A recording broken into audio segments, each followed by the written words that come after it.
Welcome back to the podcast. I've gotten so much positive feedback from the podcast, and so many of you reaching out to me telling me how much you're enjoying the solo episodes and the deep dives and just the educational content. And so I want to just kind of keep going forward with that and giving you guys resources as we're heading into the new year to really focus on your routines and to make sure that you have a good structure so that you can see progress.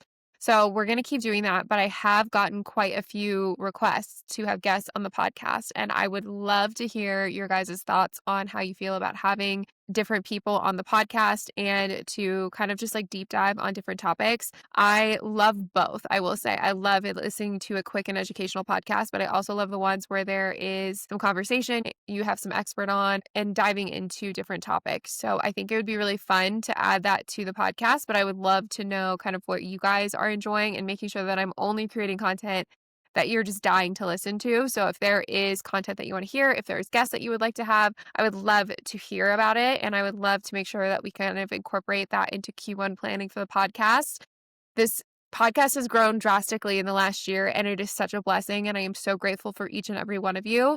I know that there is so much that you could be listening to and engaging with. And I am just grateful that you are choosing to engage with mine and that it has been a resource for you. And I just want to make sure that everything that is put out is truly beneficial for you and something that you value and that you want. So I really want to open that up to just hear your guys' opinions and hear what you want for the podcast. And if there are guests that you would like to have on here, if you like that style of podcast, or if you really just like this style of podcast and want me to keep just giving educational deep dives. And if that's the case, I'm more than happy to do so because I'm here to please you and give you what you guys are enjoying. So please make sure you let me know whether that is through Instagram, commenting, just let me know kind of how you're feeling so I can make sure the podcast is really specific for what you are looking for and kind of helping you in your fitness journey. So for this week's episode, I really want to dive into how to enjoy the holiday season and how to make sure that you're not losing control, but also not getting into a really restrictive state with your nutrition and with your training, because I think that there is a balance. And we've talked about this in a couple of episodes, especially in some of the subscription only podcasts, but really making sure that you have a good routine that feels like you can be consistent with it, even during a holiday season. And I say this as a transformation coach. I say this as somebody who has gone through it and who was definitely struggling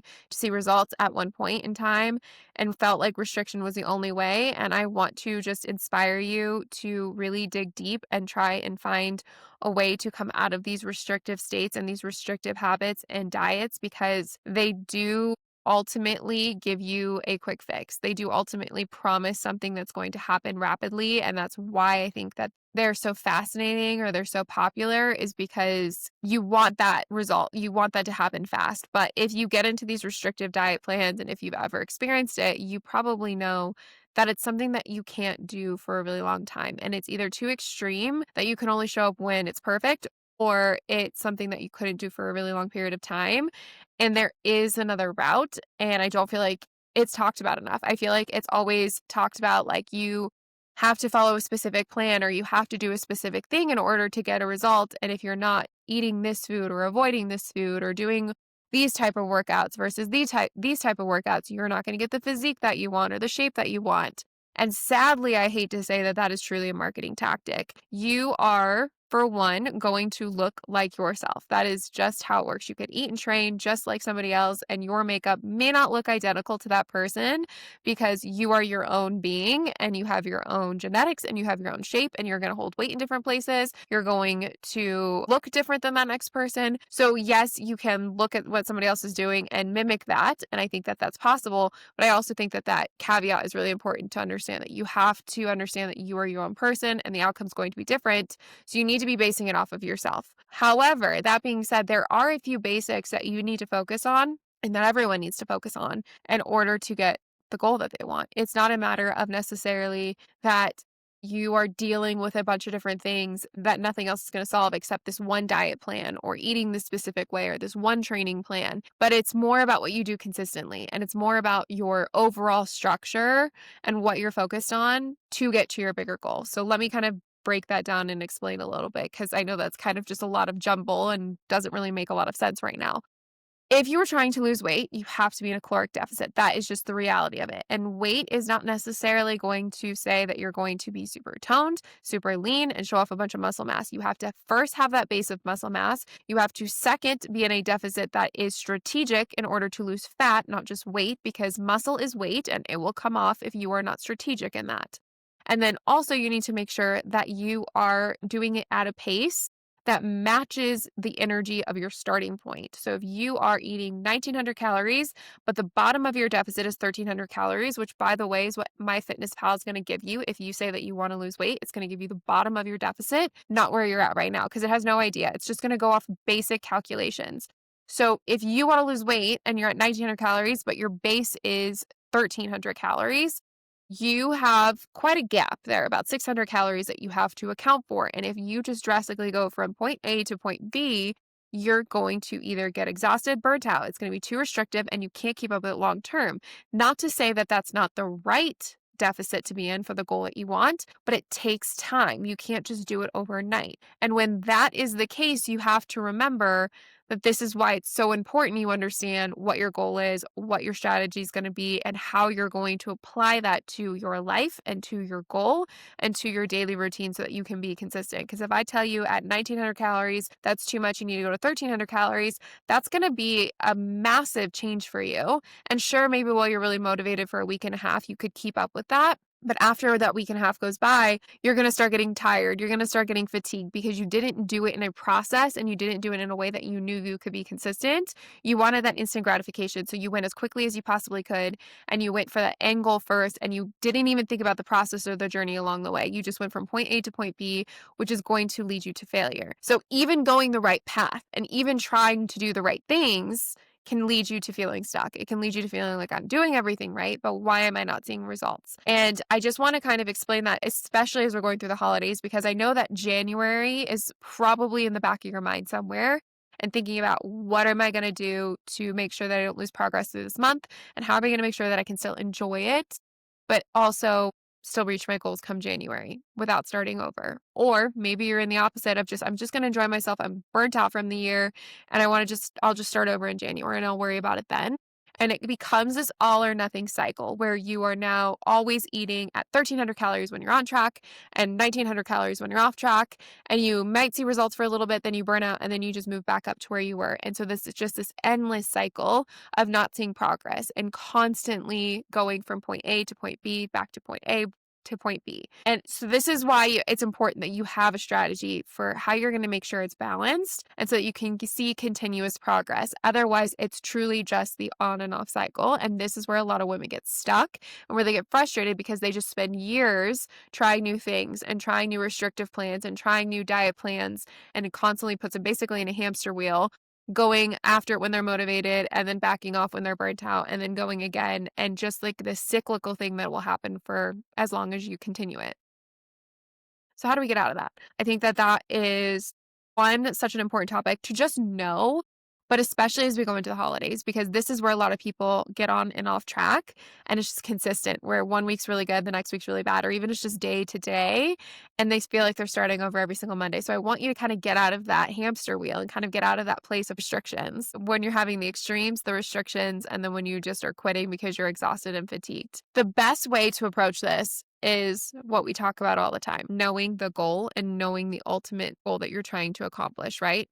I think that the most important part in this process is understanding your maximums and your minimums. And I've been talking about this for a couple weeks, especially in the Winter Arc series, because I think it's so important to kind of know what you're capable of and know what you're striving towards. If you don't have a bigger goal in mind, it's not likely that you're going to reach that goal because you're not planning for it, you're not preparing for it, and you have no idea how you're going to get to it, right? Even if you don't have the path, even if you don't know the direction you're going to go, or even if you have a couple U-turns that you have to make, that is different than just not knowing the outcome or the goal that you're aiming for. If you just say, I want to lose weight, that is not specific enough to know what you mean by that. and to give yourself a plan that's going to allow you to do that. Because most women, when they say they want to lose weight, does not mean that they just want to lose weight. Yes, if the scale goes down, most women would be happy, but it's not just the scale. If you ask yourself on a deeper level, I would be surprised if it was only the scale. If nothing changed in the mirror, if your clothes fit the same, but the scale went down, would you truly be happy? I would probably say that's not the case. More than likely, it has something to do with your confidence and how you feel and how you look in the mirror and how you carry yourself. So, what you need to actually understand is, what is that? Is it not necessarily a number tied to a scale, but is it maybe a pair of jeans that are hanging in your closet that you want to fit back into? Or is it maybe a physique that you're striving for? What is the specific goal and what are you trying to accomplish? And that will give you a little bit more direction of where we're going to go next, right? I think that's so important to know, because now you have an idea and you know what the bigger goal is. It's not just something that you're throwing out there and hoping will happen, because results don't happen by accident. They happen from purposeful actions and habits that you repeat consistently. So, how are you going to make sure you can accomplish that if you don't know what the bigger goal is? Even if you don't have a specific timeline of when you're going to want to accomplish that, I think it's just important to know that baseline goal. If you do have a timeline, that's a really crucial part here too that you need to keep in mind, because it's going to help you make sure that you can do it consistently and not get into that quitting and starting over cycle. And you have to make sure that it's something that you can do long term up until that point, especially if it's something like a wedding that's a year and a half away. You don't want to do it too quickly, because you're going to just constantly get back into that cycle. And I have a few episodes that dive into how to kind of figure this out and make sure that you actually have a SMART goal, something that's specific, measurable, attainable, realistic, and time bound, relevant and time bound. So you can kind of break through that. But I think that there's a few episodes you can go back and listen to. There's a few episodes you can go back and listen to. And I think those are super helpful for really getting this process down if you haven't done so already. But first, you need to know that, right? Like, that is the first objective. Know the goal. Then, if you have a timeline, knowing the timeline. But after that, you need to know, what is your minimum output and what is your maximum output. And what I mean by this is, there's going to be weeks. We are women. Think about our weeks when we're on our cycle and when our energy is low and when we're more fatigued. That is probably our minimum week compared to the first week of our cycle, when our menstruation is done and our hormones are at their peak. We have more energy and we're more willing to probably go at our maximum. You might find that you're PRing that week. You have more energy overall. You don't want to just curl up on the couch and eat a bunch of crappy food. That is the difference that you need to understand so that you can stick to this. Because the one caveat that I hear a lot, especially from male trainers, is that you need to just be consistent all of the time. If you're not being consistent, you're not going to reach the goal. That's not necessarily true. And I'm not going to go on the other end of the spectrum either, saying that you need to always cycle sync, otherwise you're not going to see results. I think that there are limits to which you need to know yourself, and you need to know your minimums and your maximums. You need to know what you can give that day, if it's 10% or if it's 100%. And you need to know what your non-negotiables are so that you can always give 100% regardless of the energy you're showing up with. And that is going to come from knowing your minimums and your maximums. And I think that December is a really crucial time for knowing that, because you're going to have really stressful weeks. You're going to have so many events that are just not normal, and so many things that are going to throw off your normal routine, and it's going to be more frequent. I always say this with my clients: you have a weekly routine and a weekend routine, because your weekly routine, you really are in routine and you're doing the same thing 5 days a week. And even if you don't realize it, more times than not, you're kind of just doing the same thing over and over again. And then the weekend is usually like a freedom point for a lot of people. And this is where they get on and off, because they just completely abandon everything that they do during the week because they're so burnt out. And they use the weekend to recover and just kind of get away from their normal routine. And so I think it's really important that you kind of establish your minimums and maximums in that capacity as well, knowing your weekly routine versus your weekend routine. And so that's why it's really important to know your minimums and your maximums, because during the week, you usually can give max effort. And then during the weekend, oftentimes people won't be showing up for their workouts. They won't be showing up for their nutrition, just because it's kind of like a break for them. And I think this happens a lot in December and during the holiday season, because it becomes a mental break. It becomes a time that you're not really on routine and you're not really thinking about your routine as much. You're kind of just keeping up with the chaos. There's a lot going on. There's probably events going on with the kids. The kids are out of school, and everyone's routine just kind of goes to the wayside. And I think it's so important at this point, what is my minimum? What is my maximum? And what are my non-negotiables, so that I can stay consistent, not perfect, through December. Because at the end of the day, 1 month out of 12 months of the year is not going to derail your progress. If you've not reached your goal at this point, the next 4 weeks is not going to necessarily help you get that goal and accomplish it. It could help you take the next step and it could help you get to that bigger goal. That's why it's important to know it, but it's not going to be the make or break of it. And the same is true as if you're not perfectly on routine. If you are off routine a little bit, if you are not at the gym like you usually would be, it's not that you're going to lose your progress, but you might maintain the progress you've already built instead of losing it entirely. Or you could see a little bit of progress because what's more important is consistency. You will see more progress the longer you are consistent. Being off track for a couple of weeks is not going to make you lose all of your progress, especially the progress that you've gained in the last 11 months. So that's why it's so important to have like your minimum and your maximum, because some weeks through the holiday season, and probably more weeks than not, it's going to be more minimum effort that is going to be allowed from you, whether you're traveling, whether you have kids out of school, whether you have a lot of events going on.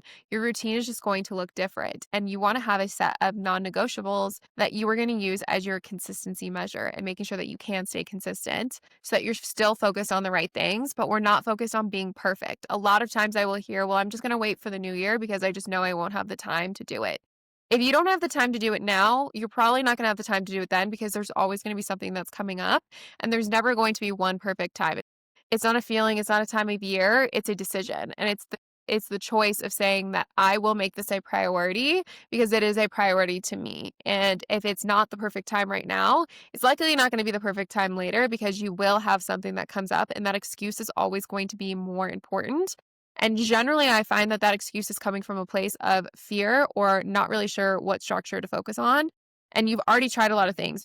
I understand that you are not new to fitness, and I hear this a lot. You have tried a lot of things. You've tried a lot of workout plans. You've tried a lot of diet plans, and you understand the bigger concept of it. You understand the importance of consistency. But what you might not understand is the structure at which you have it placed in your life. And if you're waiting for the beginning of the year, is it due to a lack of structure? Is it because you don't know what to focus on? Is it because your current plan isn't getting you the results that you want? Generally, I find it's an effort compared to a result thing. You're doing so many things that you're not getting the outcome you want. Therefore, you're getting bored, you're getting frustrated, and you're feeling like the plan you're following isn't working anymore, right? That's where I generally see a lot of women say that they don't have time. Yes, time is valuable. I understand that. And I understand that it is so hard to fit in nutrition and fitness because it is something that does take time, but it has to have an ROI, just like anything else. If you were investing your money and you weren't seeing any ROI on it, you would probably stop spending your time and your money there. It's the same thing with your fitness and nutrition. You have to make sure you're getting an ROI with it. And if you're not, it's really hard to keep putting your time there. And therefore, I think that's where it comes in, where you don't have enough time to focus on it right now, is because the ROI is not there. That being said, I think it's also important to understand how to achieve that goal on a realistic timeline. So you can't just say you want to lose 30 pounds in 30 days. It's just not likely to happen. It's not healthy to happen. And if you do that, it doesn't necessarily mean it came from losing body fat. It probably came from body mass, which could have meant you lost muscle mass, and more than likely lost muscle mass because you did it in a way that wasn't healthy, or maintaining muscle mass and trying to really focus on getting your metabolism revving and burning body fat on its own. It was a quick fix to get to a number that made you feel good, not necessarily a plan that helped you get the outcome that you wanted. And that's why maybe you lose that weight and then you gain it right back because you're not actually adjusting your routine. You're not actually adjusting your lifestyle.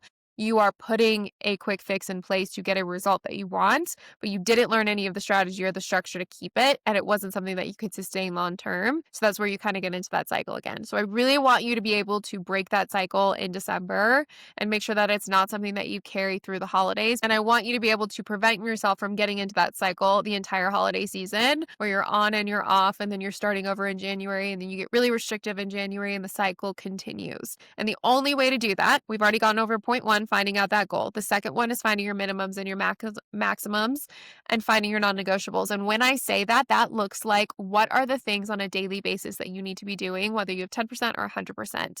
I would highly suggest that that includes some time of exercise, whether that's 10 minutes or 30 minutes. I'm not going to put a number on it, but trying to build the habit of exercise, whether that's walking or a full workout or yoga or stretching, any sort of exercise. So some timeline of exercise, and I would have your maximum, which is what your general workout workouts typically are, and then your minimums. And then I would have that kind of as a guideline so you know how you're going to incorporate that on a crazy week or a non-crazy week when you can be perfect or you can do all of your workouts. The next one would be a nutrition one. What is your minimum nutrition goal and what is your maximum nutrition goal?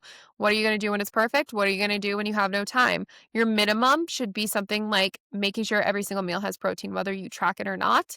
And maybe your maximum is tracking your food that day and making sure that it's on par with the goal that you want to accomplish. And then you need a lifestyle one. I think it's important that you have a lifestyle habit that's going to help you reach your bigger goal, whether that is meal prepping, grocery shopping, prioritizing sleep and recovery, or even making sure you're getting proper hydration. Everyone's is going to be a little bit different, but where do you find that if you're not paying attention to it, you really struggle? And make that a non-negotiable habit for you. Make that something that you know is going to help you reach that bigger goal so that you have your minimum and your maximum. I can give you an entire list that I think is important if you are really serious about maintaining your progress and continuing seeing progress. And I'll run through that really quickly. But again, I think it's important that you know what your goal is and that you're specifically making a list of the non negotiables of the things that work for you and how you're going to actually accomplish those, whether you have minimum effort or maximum effort. So if I was going to give you a complete list, I would say that you need a step goal, and most people need anywhere from 7 to 10,000 steps per day. You need a workout goal that is structured and a good split that you can do at least 3 times a week. That's going to hit all of the major muscle groups. You can split that up however you want, but you want to do at least 2 times a week so that you are maintaining the mass that you've built and building more mass. Then you want to look at your cardio and making sure that if your goal is fat loss, that you have cardio incorporated in there that's going to support your deficit so that you're not relying solely on nutrition to get you into a deficit. That is a recipe for disaster if you were just constantly decreasing your numbers and you're not seeing results, because you can't go past a certain point and you have to look at areas where you can increase your deficit maybe elsewhere. So I would encourage you to have a cardio routine that is going to support that if that is a goal for you. If it's not a goal for you and you want to build muscle mass, you want to make sure that your cardio also reflects that. You're not overdoing it and that you're not putting yourself into a deficit on accident. Then the other aspect of that is sleep and recovery. You want to make sure that you have at least 7 to 9 hours per night. And let's be realistic. Maybe there's a minimum and a maximum in there for you. Maybe the minimum is 6 hours per night and maybe the maximum is 9 hours per night. Everyone's going to be different, but you need some sleep hygiene. You want to make sure that you are prioritizing that. That's going to affect your hunger. It's going to affect your energy. It's going to affect your recovery and your results. So you want to make sure that you are still prioritizing your sleep, because that is the time where your body's repairing itself and getting stronger. If you're neglecting that, your results are probably not following, and it's probably hurting you in the long run. And I say that as somebody who has struggled with sleep and still struggles with sleep. So I understand if that is you and if sleep is not something that works well for you, or if that is something that is a struggle for you, but it is something that is crucial for seeing results. So you want to make sure that you are working on that actively. Those are the non-negotiables that I would say you need to be focusing on a daily basis. And then nutrition, which I think is the one that is the biggest component for most people, is you need to have a nutrition goal for yourself that's a minimum and a maximum. Kind of like I mentioned, whether that's just knowing you have protein on your plate every single meal is your minimum, and then your maximum is knowing you're tracking, you're actually seeing that you're on track and that you're within your ranges of your calorie goal. Whatever that looks like, you need to have some nutrition goal that you are setting as a baseline for yourself. If you are just eating clean, or if you're hoping you'll make the right choices, or you're winging it, you are setting yourself up for failure. And that is probably why you are not seeing results right now, is because you have no real plan. And you need to understand how you're going to build that bigger plan so you can stay consistent. And I have a lot of different episodes on nutrition, so definitely go back and listen to those and make sure that you really understand how you're going to implement nutrition in your plan to get results.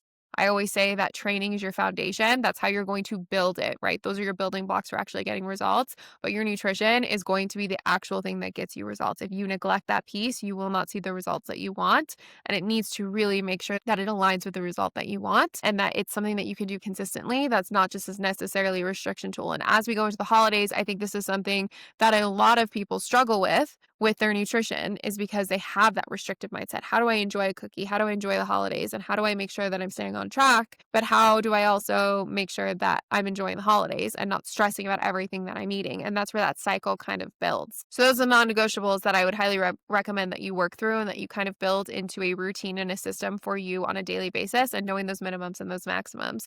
Now, when we dive into the piece of the holidays, how are you going to incorporate that so you're not in a restrictive state all the time? I think it's really important to address the fact that nutrition nutrition is generally the biggest piece to the problem when people get into the cycle during the holidays, because there's a lot of things and foods and events that don't generally happen throughout the year. And it causes us to be like, well, I'm just going to enjoy that. And then that might lead us into a binging cycle or into a cycle where we're just off track and then we get back on track on Monday. And then when events happen again, we kind of fall into those same patterns. So, how do you prevent that?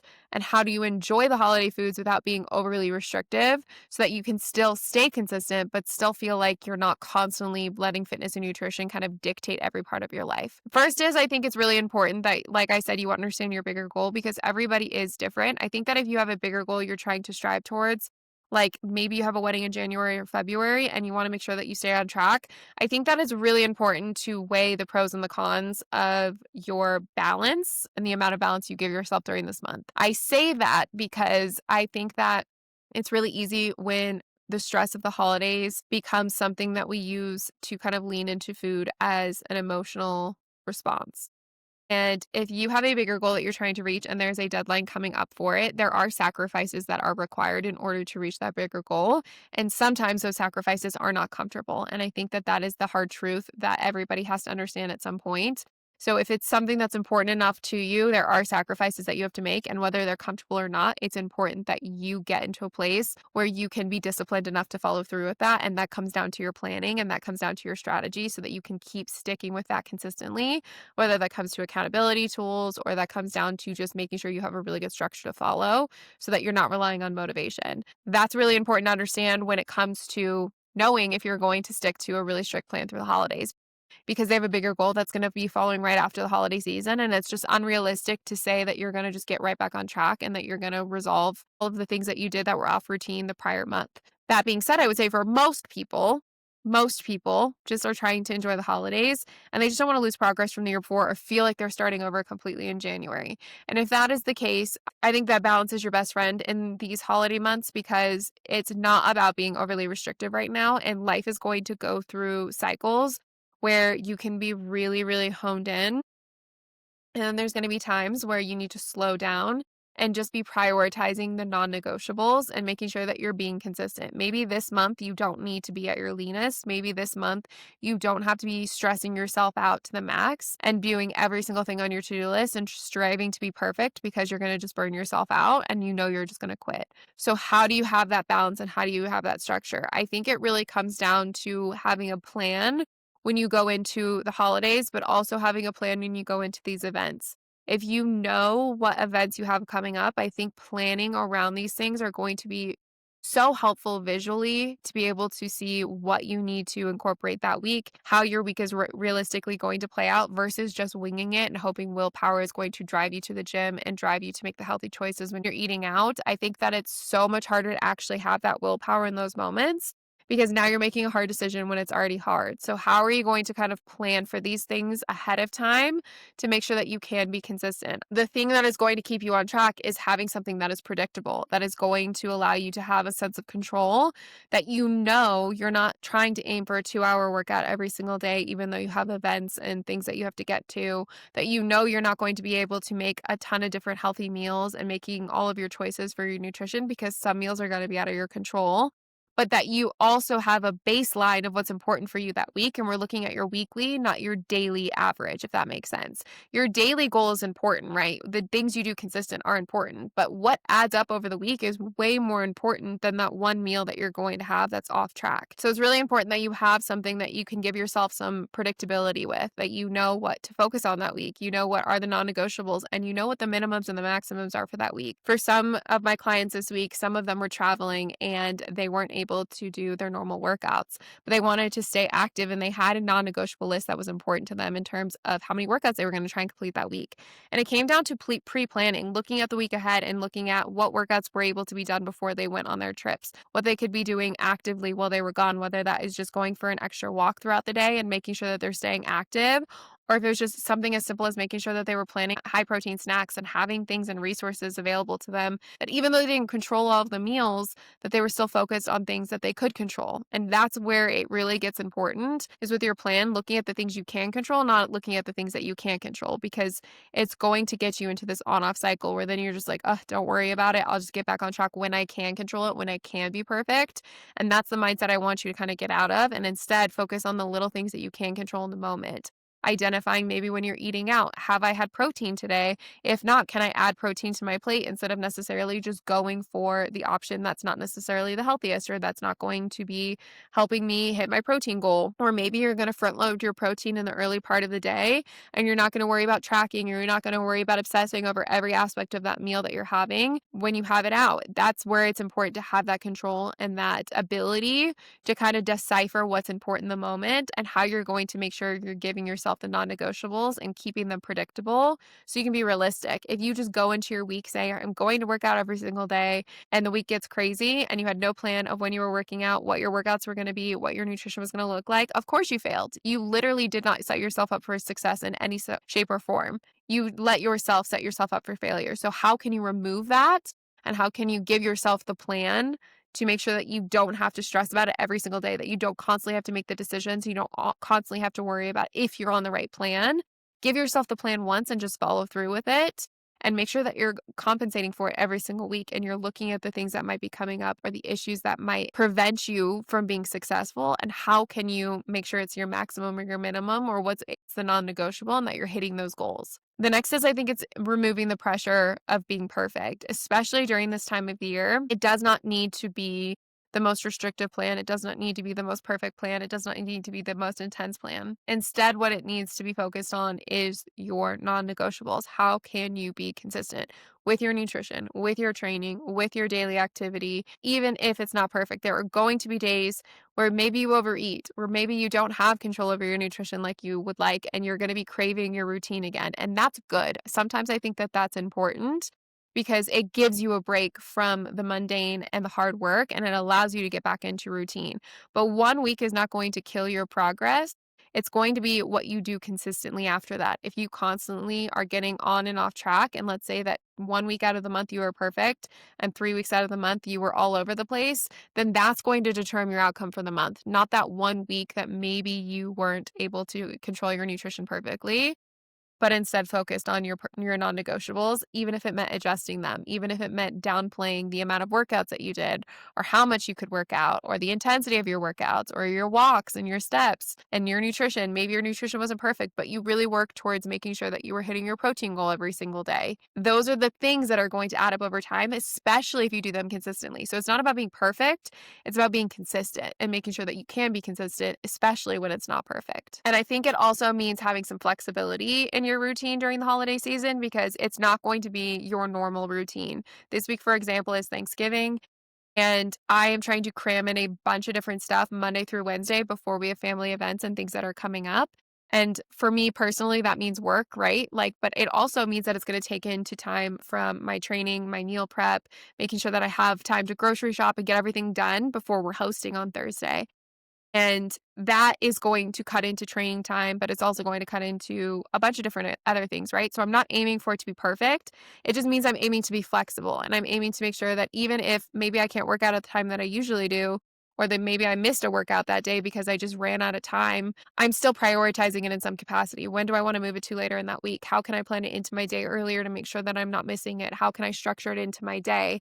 It's just like, in a way, having a meeting that you just can't miss, or an appointment you can't miss, treating it that way and making sure that maybe you can't make it this day, but when can you make it work? How are you going to finagle your calendar and be flexible so that you can make it work? Because it's important. It's important to that goal that you want. So you need to start viewing it that way so that you can make sure that you can do it consistently, no matter what the week looks like. So I wanted to give you a little holiday framework to kind of end the episode, just so you feel like you have something to follow through in the next couple of weeks and to stay consistent. The first is, I want you to decide on a training frequency. And again, I would compare this to your minimums and your maximum. What does your best week or your consistent week look like with training? And then what does your minimum week look like? And I don't want this to just necessarily be like you work out 5 days a week when it's perfect, but then 3 of those weeks when you just feel like everything's off, you're only going to work out 1 or 2 days a week. that's not really a structure or a frequency. That's more just like, oh, this is what I do when it's on track, and then this is what I do when it's off track. What I want you to think about with this is if I work out 5 days a week and these are the different muscle groups that I hit, and this is the different cardio that I get. If I only have 3 days to fit that in next week, how can I maybe double up? How can I prioritize the compound movements? How can I prioritize getting in my daily steps? Maybe if I have to cut my cardio short, where can you make some wiggle room so that you can make it work and not necessarily just not do your workouts? That's where I think a lot of people get confused is they're just like, oh, this week's going to be off, so I'm just not going to make any of these workouts. That's not really moving things around, and that's not really trying to kind of be consistent, if that makes sense.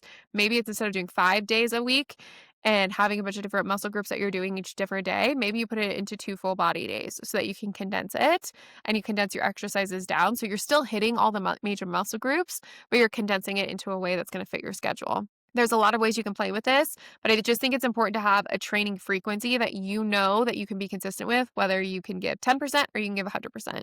The next is I want you to have a simple framework around your meals that works for your structure and works for your goal, but also that is going to be your minimum, your maximum.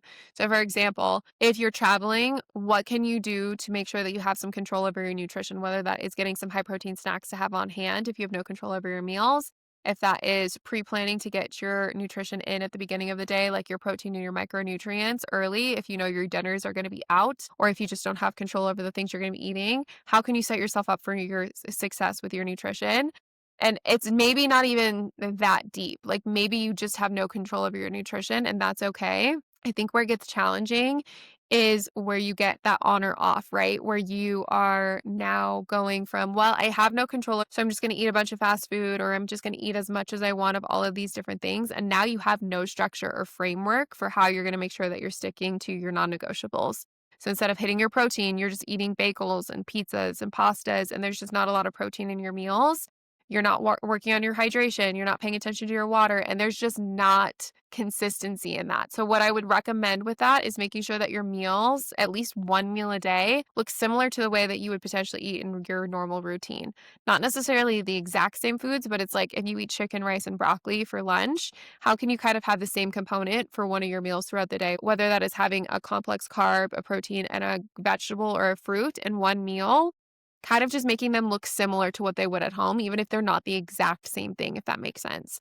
That's where you're going to be a little bit more consistent as you're trying to think of the mindset of like, what would I have at home if I had control, and making decisions in that mindset versus just, well, I have no control, so I'm just going to eat pizza, or I'm just going to eat all of these foods that I wouldn't normally eat because I already don't have the control, and using that excuse to just fall off track completely versus controlling the little things you can. I still think you should enjoy those foods. Have your sweet treat, have a meal out that's not tracked, have foods that you wouldn't necessarily have, but have balance in that, not just all or nothing. Treat holiday events and treats as part of your week, not an exception from it. I don't want you thinking that it's going to completely derail your week. I want you to plan it into your week, and I want you to think of it as how you're going to make that a part of your week, not the thing that's going to derail your week and to be the exception as to why you're not on track.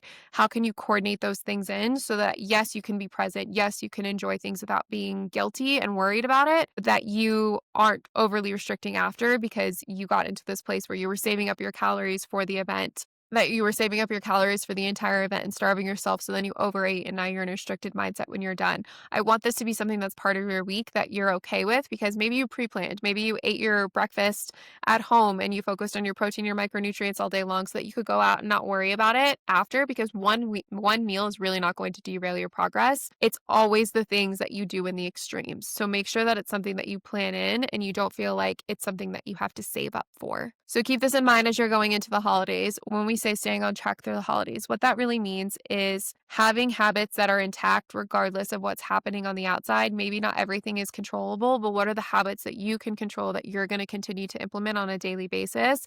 Even if it's a little bit uncomfortable, or even if it's something that's a little bit more challenging to fit in, what are those non-negotiables? We're not using events as something that's going to be the excuse or the exception and causing us to derail our entire week. We are planning them in. It's not something that you're going to skip entire weeks of progress and skip entire weeks of the plan and the routine. It's that you're planning these things in so that you can be consistent and that you can have something that is still going to be 80%, even if it's not 100%.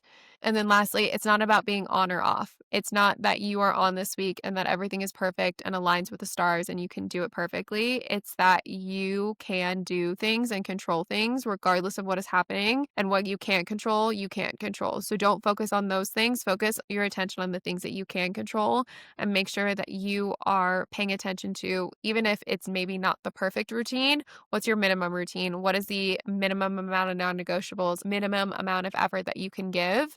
And how are you controlling those aspects, not the things that you can't control, so that you're not necessarily off track. Maybe it's just a little bit off routine and it's not your perfect routine, but you're still giving what you can at that scale and making sure that you're contributing to your daily habits so that you're on track. I truly hope you guys enjoyed this week's episode, and I will talk to you next week in the next episode.